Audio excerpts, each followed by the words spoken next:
구약성경 역대하 33장입니다. 우리 1절부터 9절까지 먼저 함께 읽도록 하겠습니다.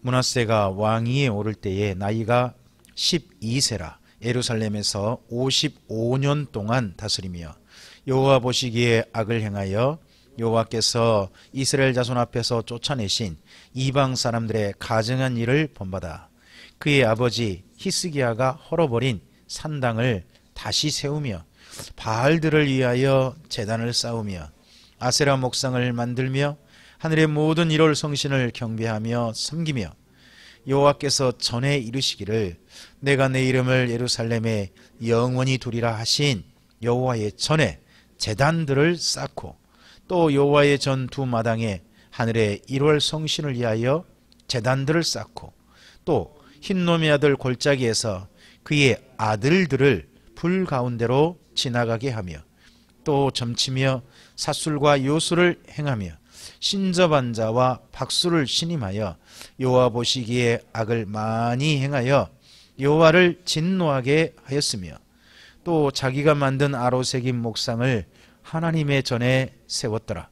옛적에 하나님이 이 성전에 대하여 다윗과 그의 아들 솔로몬에게 이르시기를 내가 이스라엘 모든 지파 중에서 택한 이 성전과 예루살렘에 내 이름을 영원히 둘지라.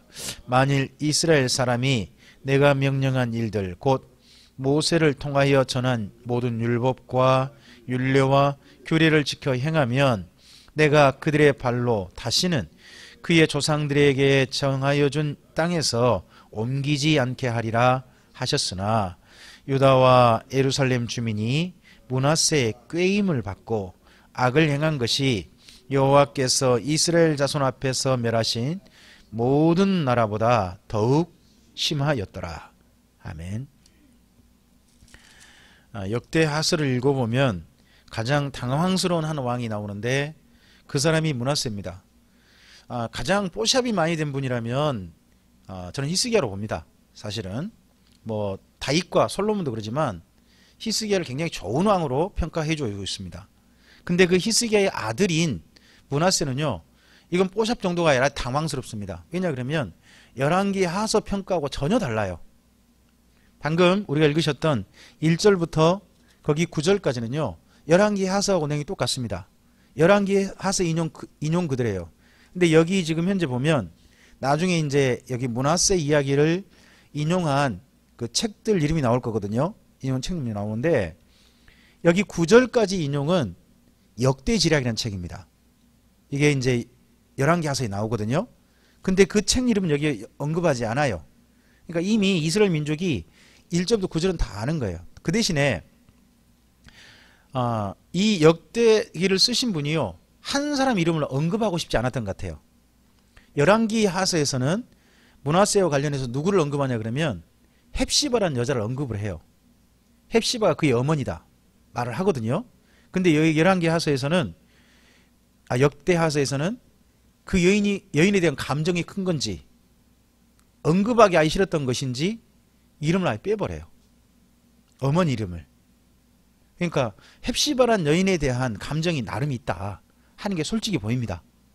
그러니까 므낫세가 그렇게 된 게 누구 탓이다, 어머니 탓이다 하는 감정이 보여요. 그러니까 그 여자분들 모여가지고 헵시바 찬양들 하잖아요. 좀 이상하잖아요. 이름의 뜻은 좋아요. 헵시바란 뜻은요 기쁨이에요. 기쁨. 뜻 좋잖아요. 그렇죠? 여인의 이름이 기쁨이란 뜻이니까 굉장히 이름의 뜻은 좋잖아요. 그러나 헵시바란 여자는 안 좋아요. 그죠? 근데 헵시바 찬양단 그러면요 제가 그 광주에서도 한번 뵀거든요. 광주에도 헵시바 찬양단 전에 있었어요. 그 찬양단을 뵀더니 지휘하신 분만 목사님이고 나머지 분 전부 다 여자분이에요. 헵시바란 여자는 안 좋거든요. 그러니까 헵시바란 이름은 좋으나 여인들을 연상하는 그 이름을 굳이 쓸 필요가 있냐는 거죠. 그건 굳이 쓸 필요가 없다. 심지어 여기 역대하서에서는 헵시바라는 이름을 일부러 빼버리고 있잖아요. 그 정도로 바벨론 포로 귀한 자들이 안 좋은 감정을 가지고 있는 사람이 헵시바다 하는 걸 짐작해 볼 수 있습니다. 왜냐 그러면 1절부터 9절을 나중에 열왕기하서 21장과 비교해 보세요. 그럼 비교해보면 당장 첫 번째 낳을 때 이름을 언급합니다. 그의 어머니는 헵시바더라. 나와요. 근데 그 말이 없어요. 빼버립니다. 그 대신에 나이가 12세라는 걸 언급해 주죠. 앞서서 히스기야 왕 때 그가 병들어 죽게 되었을 때 하나님께서 그에게 15년 생명 연장시켜 주잖아요. 근데 12살이면 15년 안에 태어난 거잖아요. 그래서 이스라엘 민족의 여기 유명한 로맨스 이야기, 상당히 잘 알려진 러브 스토리가 하나 있대요. 이게 성경에는 없거든요. 근데 유대인 사전이나 이런 데 쪽 이야기 있다고 그래요. 유대인 전승에는 뭐냐 그러면 히스기야가 자기 아내가 너무나 우상 숭배를 좋아하니까 폐위시켰대요. 그 여자가 헵시바였대요. 근데 그 헵시바가 폐위되고 한동안 오래 있다가 히스기야가 생명이 연장받으니까 딴 여자랑 결혼하지 않고 그대로 있다가 다시 헵시바를 복위시켰다고 합니다. 15년 생명 연장받았을 때. 그래서 태어난 아이가 므낫세라는 겁니다. 그래서 이게 나중에 이사야서에 쓰여요. 이사야서에 돌아온 다시 회복될 예루살렘을 가리켜 뭐라고 하냐 그러면 헵시바라 하리라 뷸라라 하리란 말이 나와요. 이사야서 읽다 보면. 근데 거기에 헵시바가 왜 언급됐냐 그러면 재혼했잖아요. 이스라엘 민족이 알고 있는 이야기라는 거예요. 그러니까 예루살렘 다시 뭐예요? 하나님께 버림받았다가 다시 회복될 거니까 헵시바라는 여인의 이름과 동일시했다는 겁니다. 그런 측면에서 한 건데 우리는 헵시바란 여자가 안 좋은데도 불구하고 조금 좀 그쪽 사정은 생각하지 않고 좋은 뜻으로 무조건 우리가 성경을 이해하려고 한 거죠. 제가 성경 읽다가 한 가지 좀 깨달은 게 있습니다. 교회에서 일반적으로 성경에서 우리가 어떻게 들었느냐, 할 수만 있으면 긍정적으로 듣다는 겁니다. 할 수만 있으면 긍정적인 해석으로. 그래서 안 좋은 해석마저도 어떤 해석으로? 긍정적인 해석으로 주로 듣는 게 많더라는 겁니다. 사실 그대로 해석된 게 아니라 좋게 해석하려고 하는 그런 측면이 좀 있더라는 겁니다. 자, 그래서 므낫세가 한 일은 굉장히 정말 이건 해서는 안 될 일들이었습니다. 심지어 이제 읽다 보면 그런 말이 나와요. 거기 6절 있죠. 그가 한 행동들은 전부 다 끔찍한 행동인데 그중 6절에 보면 흰놈의 아들 골짜기에서 그의 아들들을 불 가운데로 지나가겠다 나오죠. 아들 한 명이 아들들을 불 가운데 지나가겠다는 말은 불에 태워주겠다는 소리예요. 아들 몇 명을요? 저거 2명 이상. 이분이 왕위로 있은 지 55년이거든요. 12살이니까 그럼 몇 살? 67세죠. 그럼 그 사이에 태어난 아들이 몇 명인지 모르지만 그 아들들을 분명히 2명은 아닌 것 같아. 아들들이라고 할 때는 둘 이상일 거 아니에요. 훨씬 더 많을 거 아니에요. 그러니까 아들들이라고 했지. 그런 속에 살아남은 사람이 누구냐 그러면 나중에 암몬. 아버지한테 세상에 자기 아들을 죽여서도 자기가 뭔가 잘 되고 싶었던 사람. 그런 사람이 여기 므낫세였다는 거예요. 그리고 성전에다가 하지 말아야 할 행동하죠. 7절 있죠. 자기가 만든 아로새긴 목상을 어디에 세워요? 하나님의 전에 세우죠. 그 줄거 놓고 거기를 이게 다니엘서라든지 마태복음에 표현이 나오거든요. 옆에다가 써놓으셔요. 멸망에 가증한 것. 나중에 다니엘이 이렇게 이야기를 해요. 다니엘이 멸망에 가증한 것. 그러면 왜 예루살렘과 유다가 멸망했다는 거예요? 므낫세가 세운 그 성전에 세운 아세라 목상. 이것 때문에 결국 어디가 멸망했다? 예루살렘 멸망했다.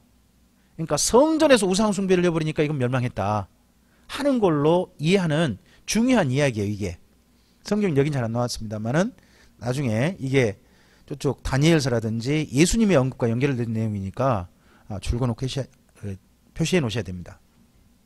자, 그리고 하나님께서 결국은 영원히 예루살렘을 보존하고 싶어 하셨지만 결국 안 됐다는 거죠. 뭐 때문에요? 이 므낫세 이런 행동 때문에요. 거기까지가 9절이에요. 근데 9절 하고 난 다음에 뜻밖에도 11개 하세는 없는 내용이 10절 이하에 나와요. 10절 이하에. 우리 10절부터 먼저 13절 읽어보죠. 여호와께서 므낫세와 그의 백성에게 이르셨으나 그들이 듣지 아니하므로 여호와께서 아수르 왕의 군대 지휘관들이 와서 치게 하심에 그들이 므낫세를 사로잡고 쇠사슬로 결박하여 바벨론으로 끌고 간지라. 그가 환난을 당하여 그의 하나님 여호와께 간구하고 그의 조상들의 하나님 앞에 크게 겸손하여 기도하였으므로 하나님이 그의 기도를 받으시며 그의 간구를 들으시사 그가 예루살렘에 돌아와서 다시 왕위에 앉게 하심에 므낫세가 그제서야 여호와께서 하나님이신 줄을 알았더라. 뜻밖의 얘기가 들어있는 거예요. 이건 앞서서 뭐 다른 선지자 이야기라든지 어디에도 있지 않아요. 오직 이 역대 하세만 나와요. 이 이야기가. 근데 첫째는 이제 므낫세 때 아수르가 쳐들어왔다. 한번 그런 얘기 있다는 거죠. 그죠? 쳐들어와서 므낫세가 왕인데 어디까지 끌려갔다? 바벨론을 끌려갔다. 이 말도 이상해요. 자, 아수르 군대가 왔는데 어디로 끌려갔다고요? 바벨론이잖아요. 아수르가 왔으면 어디로 끌려가야 될까요? 왕을 잡아간다면 니느웨. 아수르의 수도는 니느웨입니다. 니느웨를 가야 되는데 바벨론을 갖고 왔다 그래요. 근데 이제 이 말을 어떻게 보통 이해하냐 그러면 이제 좀 더 긍정적으로 최대한 볼 수 있는 분들, 사실이라는 입장에 보는 분들 어떻게 보냐 그러면 메소포타미아 지역 있죠? 메소포타미아 지역의 대표 도시를 니느웨로 보지 않고 바벨론으로 봐요. 그 땅을 아예 바벨론 땅이라고 부르는 그런 경우가 있다는 거예요. 국제적으로. 나중에 페르시아 황제도요. 바벨론 왕이라 부르거든요. 메데 페르시아 황제도. 그러니까 바벨론 땅으로 갔다는 것은 그쪽 간 거다 하는 걸로 이해해 볼 수도 있다는 겁니다. 어쨌든지 그가 왕인데 사로잡혀 갔다는 겁니다. 그러면 남유다가 어떻게 된 거예요? 근데 이야기가 없거든요. 앞서서 다른 열왕기 하서 같은 데는 전혀 언급이 없어요. 다른 선지자 이야기도 없고요. 근데 이게 어쨌든 이제 그가 또 더더구나 그가 거기 가서 환난 당해서 끌려가서 뭐 했다? 하나님께 기도했다. 그리고 그 기도가 들어져서 어떻게 다시 돌아오게 되었다. 돌아오고 난 다음에 그가 한 행동이 이런 행동이라는 겁니다. 자, 14절 이하도 읽어보죠. 그 후에 다윗성 밖 기온 서쪽 골짜기 안에 외성을 쌓되 엄은 어기까지 이르러 오벨을 둘러 매우 높이 쌓고 또 유다 모든 견고한 성읍에 군대 지휘관을 두며 이방 신들과 여호와의 전에 우상을 제거하며 여호와의 전을 건축한 사내와 예루살렘에 쌓은 모든 제단들을 다 성 밖에 던지고요. 여호와의 제단을 보수하고 화목제와 감사제를 그 제단 위에 드리고 유다를 명령하여 이스라엘 하나님 여호와를 섬기라 하매 백성이 그의 하나님 여호와께만 제사를 드렸으나 아직도 산당에서 제사를 드렸더라. 므낫세의 남은 사적과 그가 하나님께 한 기도와 선견자가 이스라엘 하나님 여호와의 이름으로 권한 말씀은 모두 이스라엘 왕들의 행장에 기록되었고 또 그의 기도와 그의 기도를 들으신 것과 그의 모든 죄와 허물과 겸손하기 전에 산당을 세운 곳과 아세라 목상과 우상을 세운 곳들이 다 호세의 사기에 기록되니라. 므낫세가 그의 열조와 함께 누움에 그의 궁에 장사되고 그의 아들 아몬이 대신하여 왕이 되었다라고 합니다. 자, 여기 10절부터 거기 17절까지 행적 있죠. 17절까지 행적은 두 권의 책의 인용입니다. 그렇죠? 첫째는 거기 18절에 보면 이스라엘 왕들의 행장이란 말이 나와요. 그렇죠? 또 하나가 나오는데 19절에 호세의 사기라는 게 나옵니다. 그렇죠? 근데 호세의 사기는 기도가 있다는 거죠. 그의 기도를 들으셨다. 기도 내용 들어있다고 되어 있습니다. 뭐 그리고 또 우상 세운 것도 다 기록되어 있다고 이렇게 되어 있고요. 그리고 앞서서 그가 하나님 앞에 어떻게 보면 조금 좀 회개해가지고 국가를 좀 하나님의 나라로 좀 바로 세워보려고 했다 하는 내용이 어디에 있었겠어요? 이스라엘 왕들의 행장이라는 책에 있겠죠. 근데 이게 이제 이 부분을 가지고 이제 말씀하신 분들이 있어요. 이스라엘 왕들의 행장은요, 우리나라로 말하면 야사예요, 야사. 그러니까 역대 지략이라고 하는 책에 앞서서 있죠. 9절까지 내용은 삼국 사기라고 생각하시면 되고 같고요. 그리고 뒤에 내용 삼국 유사? 뭐 이 정도 수준? 아니면 앞서서 9절까지는 조선왕조 실록, 그 정도 수준이고요. 여기 10절 이하는 일반 민간 설화. 그렇게 보셔야 되는 이야기예요. 이제 이러다 보니까 이해들이 조금 좀 말리 있다는 거죠. 근데요, 이제 이 부분을 갖고 우리가 최대한 이렇게 좀 먼저 이해를 합시다. 성령님께서 이 부분들을 인용하게 하실 때 저는 이렇게 생각합니다. 적어도요, 사실이 아닌 것을 인용하게 하진 않으셨을 거다. 저는 그거 믿습니다. 그러면 여기 므낫세가 마지막 후기에 왕 후기에 이렇게 했을 수도 있다. 그죠? 충분히 가능성이 있다고 저는 봅니다. 가능성이 있고 또 그렇게 돼서 그 후에 그가 달라졌다 하는 것도 이해될 수 있고 그렇습니다. 근데 그런 부분을 왜 열왕기하서는 언급하지 않았을까? 왜 여기 역대하서는 언급하고 있을까? 그럼 두 권의 책이 뭔가 의도가 다르죠. 그걸 볼 수 있어야 한다는 거죠. 자, 먼저 열왕기하서는 뭐냐? 나라 멸망의 원인이 누구다? 므낫세다는 겁니다. 거기에 초점이 있습니다. 열왕기하서는. 그럼 여기 역대하서는 어디에 초점이 있을까요? 왜 므낫세가 이렇게 했다는 이야기를 이걸 하고 있을까요? 그걸 우리가 이해를 해야 되는 거죠. 왜냐? 자, 역대하서는 바벨론 포로로 잡혀갔다 돌아온 사람들입니다. 그러면 포로로 잡혀간 이유가 뭐예요? 그러니까 하나님이 어떤 감정 속에 간 거죠? 그들이 포로로 잡혀간 거죠? 진노죠. 그들의 죄가 도저히 용서받지 못할 죄를 지어서 어땠다는 겁니까? 갔다는 겁니다. 근데 돌아왔습니다. 돌아올 때 뭘 용서받았습니까? 하나님이 진노할 수밖에 없는 그런 죄로부터 그들이 뭘 받은 거예요? 용서를 받아서 온 거예요. 그죠? 그렇게 용서받아온 자기들하고 누구를 지금 연결하고 있는 걸까요? 그러겠죠. 그러니까 므낫세 이야기를 언급한 이유는 뭐겠어요? 우리들이 비록 진노를 당했지만 하나님은 어떤 분이시다? 그분 앞에 진실하게 회개하면 어떻게 하신다? 품어주시고 받아주신 분이시다 하는 걸 이야기하고 싶다는 겁니다. 그러니까 두 권의 열왕기하서하고 역대하서가 똑같이 므낫세를 언급하지만 언급한 이유가 다르다. 목적이 다르다 하는 것을 우리가 이해하고 보자는 겁니다. 이해하고 글을 보면 우리가 두 가지식을 가지고 있죠. 첫째, 한번 저를 따라 해볼까요? 심은 대로 거둡니다. 므낫세가 뭘 심었어요? 나라를 멸망하게 할 걸 다 심어버렸어요. 그럼 그가 후에 뽑고 싶어도요, 이미 뿌려져 버린 거예요. 그러면 그건 결국은 므낫세가 한 행동이 어떻게 됐다? 나라가 멸망했다 하는 것은 어쩔 수 없는 것 같아요. 그렇죠? 근데 그렇게 정말 멸망받을 짓을 한 사람이라 할지라도 진실하게 회개하고 오고 그 후에 정말 달라졌다면, 회개하는 걸 회개했단 말은 그 후에 달라졌단 말이죠. 여기 므낫세가 지금 한 행동들 뒤에 기록되고 있죠. 자기가 세웠던 산당 다 부수고 하나님 앞에 제사를 회복하고 오직 하나님만 섬기라고 백성들에게 권하고 그걸 완전히 바뀌었잖아요. 그죠? 이렇게 완전히 달라진다면 누가 받아주신다? 하나님이 받아주신다. 두 가지를 함께 보자는 겁니다. 그래서 우리 삶에 있어서요, 우리가 잘못 부린 것은요, 결국 우리가 거둘 수밖에 없을 거예요. 하지만 그러니까 불행이 지속된다 할지라도, 그 사람이 불행이 이 땅에 계속 불행이 지속된다 할지라도, 그 사람 때문에 심지어 망했다 할지라도 그 사람의 구원마저 없다, 그렇게 말할 수는 없다는 겁니다. 자, 쉽게 한 사람 경우를 이야기해 보죠. 다윗을 기억하실까요? 우리가 생각한 다윗은 어떤 왕인가요? 다윗은 참 좋은 왕, 하나님만 합하는 왕이죠. 근데 그가 한 가지 사건 이후에 불행이 연속이죠. 우리의 아내 밧세바를 범하고 난 다음에 어떻게 돼요?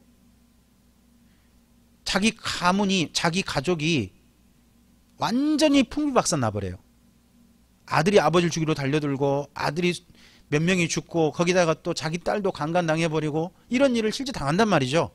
그리고 그러면서 다윗은 늙어요. 이런 일을 당한단 말이에요. 그래서 다윗의 인생 후반부를 보면요, 이게 하나님 믿는 집안의 일인지 참 일반 사람들이 보기에는 뭐야 저거, 사탄이 저 정도 다니면 저 집은 구원 못 받았겠네. 심지어 그런 이야기 할 만한 집이 누구지? 다윗집 정도 되거든요. 그런데 성경의 평가는 어떻게 되죠? 이세 아들 다윗을 만나 내 마음에 합한 자라 그러지 않습니까? 그래서 우리가요, 어떤 사람, 저 사람은 도저히 구원 못 받을 것이다, 저 사람은 도저히 안 돼 하는 사람 우리 모르는 겁니다. 이 므낫세마저도 진실하게 회개하고 달라졌다면, 그죠? 우리 주변에 누군가도 아무도 모르는 거예요. 결과 부분은. 그렇죠? 그래서 사람에 대한 섣부른 평가는 하는 게 아니다. 하는 것들을 좀 이해해 볼 수 있습니다. 두 가지를 함께 보자는 겁니다. 심은 대로 거둔다. 별 수 없다 이건. 이렇게 해야 되는 거고, 또 하나, 그러나 사람에 대한 평가는 우리 스스로 하지 말자. 누구한테 결국 맡기자. 하나님께 맡기고, 그런 우리 생각에는 완전히 포기할 만한 사람, 그런 사람이 할지라도 그가 진실하게 하나님께 돌아온다면 하나님은 그를 어떻게 한다? 기꺼이 품어주신다 하는 것까지도 우리가 좀 이해를 했으면 좋겠습니다. 자, 그 다음에 아몬 이야기가 살짝 붙어 있습니다. 21절 이하 읽어보죠. 아몬이 왕이 오를 때에 나이가 22세라 예루살렘에서 2년 동안 다스리며 그의 아버지 므낫세의 행함같이 여호와 보시기에 악을 행하여 아몬이 그의 아버지 므낫세가 만든 아로새긴 모든 우상에게 제사하며 섬겼으며, 이 아몬이 그의 아버지 므낫세가 스스로 겸손함같이 여호와 앞에서 스스로 겸손하지 아니하고 더욱 범죄하더니 그의 신하가 반역하여 왕을 궁중에서 죽임에 백성들이 아몬 왕을 반역한 사람들을 다 죽이고 그의 아들 요시야를 대신하여 왕으로 삼았다는 겁니다. 22절 평가가 참 이해하네요. 앞서서 므낫세는 어떻게 했다고 그러죠? 15절에 어떻게 했다고 그랬어요? 우상 다 제거하고 그렇게 했다고 나오죠? 근데 아몬은 어떻게 했대요? 거기 22절에 그의 아버지 므낫세가 만든 아로새긴 모든 우상이 저랬다 제사했다고 나오죠? 그럼 이 우상이 없어진 거예요? 그대로 있는 거예요? 아니, 이게 앞뒤가 안 맞은 거예요 지금. 없어졌으면 그럼 자기가 새로 만들어야 될 거 아니에요? 그죠? 근데 어디 때냐면 아버지가 만든 아로새긴 우상이라고 이렇게 돼 있어요. 그럼 이 우상이 그대로 있어야 아몬이 제사를 할 거 아니에요? 근데 앞서서 15절에서는 던졌다고 나오죠? 던져 나오잖아요. 이제 이런 것 때문에 서로 이제 고민이 있는 거예요. 어느 부분만큼 우리가 좀 믿을 수 있는가 하는 부분 고민은 있습니다. 어쨌든지 아몬은 그의 아버지보다 이렇게 표현되어 있습니다. 그의 아버지보다 거기 23절 끝이 어떻게 뭐라고 되어 있습니까? 더욱 범죄했다. 이거 누가 뿌린 씨앗입니까? 결국 보니까 아버지가 뿌린 씨앗이란 말이죠. 우리는 보통요 윗분들이 하는 거 보고 잘합니다. 그리고 이분들 하는 거 보고 잘하되 착한 쪽으로 더 자라가는 사람은 드뭅니다. 일반적으로 좀 더 사람이 더 안 좋아져요. 그렇죠? 일반적으로 그렇습니다. 근데 여기 아몬은 그의 아버지보다 더 안 좋아졌다는 겁니다. 그러하고 난 다음에 왕이 요시야입니다. 근데 요시야는 또 이상하게 앞서와 전혀 다릅니다. 그래서 참 희한한 건 왜 아버지를 안 닮지? 하는 겁니다. 보면서 이제 느끼는 게 있는데 저는 결국은 누가 이 모든 영향을 주었겠다. 어머니겠다. 저는 그런 생각을 합니다. 어머니겠다. 우리 요시야 이야기는 다음 시간에 보시도록 하겠습니다. 오늘 므낫세 이야기를 보셨습니다. 여기 역대하서에서 므낫세 이야기를 왜 썼는지, 왜 이런 식으로 이야기하고 있는지를 우리가 좀 더 이해하고 우리 주변 사람들에 대한 눈도 좀 더 좀 부드러워졌으면 좋겠습니다. 그러나 우리 자신을 향해서는 철저했으면 좋겠습니다. 내가 심은 대로 뭐한다? 거둔다. 이건 어쩔 수 없다는 겁니다. 하지만 그런 진노의 사람이라 할지라도 하나님께 진실하게 돌아오면 하나님 어떻게 하신다? 그의 기도를 들어주신다. 이 이야기가 들어있다는 겁니다. 그러나 결국 그의 아들 아몬은 어쨌다? 더 아버지보다 더 나빠졌다 하는 것도 보자는 겁니다. 예. 이 모든 것들을 보고 우리의 삶을 2019년 우리가 걸어갈 삶들을 바라봤으면 좋겠습니다. 그리고 우리 사랑하는 사람들도 바라보고 그런 곳에서 주의 사람답게 주님의 마음을 알아서 주의 일에 동역할 수 있는 우리가 되기를 바랍니다. 기도하겠습니다. 주님 감사합니다. 참 하나님의 마음을 아프게 했던 사람, 하나님으로 하여금 진노하게 만들었던 사람 므낫세 이야기를 보았습니다. 그러나 그의 이야기에 55년간 그가 왕이 있을 때 아수르의 침략이 있었고 그 후에 그가 달라졌음을 여기 역대하서에서 기록하고 있습니다. 이 이야기가 사실이기에 하나님께서 기록을 허락하셨다고 우리는 믿습니다. 정말 그의 후반부가 이렇게 달라져서 그 한 사람은 그래도 하나님 안에 나중에 최선을 다해 보려고 한 게 보입니다. 주님, 그러한다 할지라도 그가 이미 엎질러진 물은 다시 담을 수 없었습니다. 그가 심어놓은 우상 숭배의 씨앗은 큰 나무로 자라서 뵐 수 없는 상태가 되고 말았습니다. 그것이 결국 남유다의 멸망으로까지 이어지게 되는 걸 봅니다. 주님, 그러한다 할지라도 그렇게 참 사람들 앞에 많은 불행을 가져오는 그러한 일을 뿌린 사람이라 할지라도 그가 진실하게 돌아오면 그런 사람이라 할지라도 품어주시는 분이 우리 하나님이심을 오늘 말씀을 통해서 발견합니다. 주님, 우리가 우리 사람들을 향한 눈을 좀 더 넓게 열기를 소원합니다. 뿐만 아니라 그러하되 우리 자신을 향해서는 보다 엄격해지기를 소원합니다. 우리 자신이 잘 뿌리고 잘 심어서 2019년 하나님께서 우리의 심은 걸로 말미암아 아름다운 열매로 허락하시는 그 은혜 또한 앞으로 내다볼 수 있고 그렇게 약속될 수 있는 한 해가 되게 하옵소서. 주님께 의지하오며 예수님 이름으로 기도합니다. 아멘.